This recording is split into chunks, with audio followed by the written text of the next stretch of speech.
Двајца браќа и торбата полна пари на мостот. Чита Александар Станојков. Си беа двајца браќа со куќите делени, едниот беше богат, а другиот сиромав. Многу пати му велел сиромајот на богатиот да му дајт троа пари да се подкрепит во некоја работа.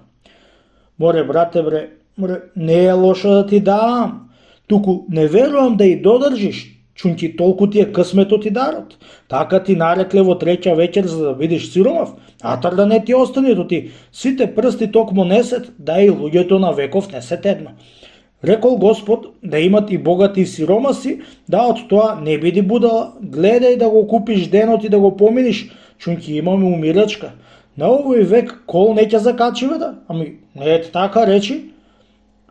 Море, за такви работи јас уште повеќе знам да ти наврзам, му рекол сиромајот. Туку една жена кога неќи да месит, везден се ќе ти сеит. Да и ти, брате, дека неќиш да ми даиш, ти ќе таквие масали ќе ми курдисош и на болниот му даваш гајрет. Ти дај ми троа пари да ќе ме видиш што мајстор сум за да спечала. Пети, брате, да знаеш што ти ќе ти дам, една цела торба ќе ти наполнам да видам дали ќе спечалиш, му рекол богатиот. Едно утро богатиот беше наполнил една торба со пари и отишол на место кај што ќе врвеше брат му, да го дочекал кога ќе врвеше на мостот и му ја клал торбата на крајот на мостот. Втасал брат му и си намислил со умот. Ана, ја почекај да замижам и мижечки да го поминам мостов. Господ да чува, може некојаш да ослепем и да поминам слеп на мостов, да видам дали ќе можем сега да поминам. И туку беше замижал човек, да беше си го поминал мосто и едно беше дошол на другиот крај и беше му свикал од под мост брат му. Брате, ја обзрли се назад да видиш што замина на другиот крај на мостов. Една торба пари кај ти кладов за да си иземиш. Ами кога ти веламо ти късмет немаш.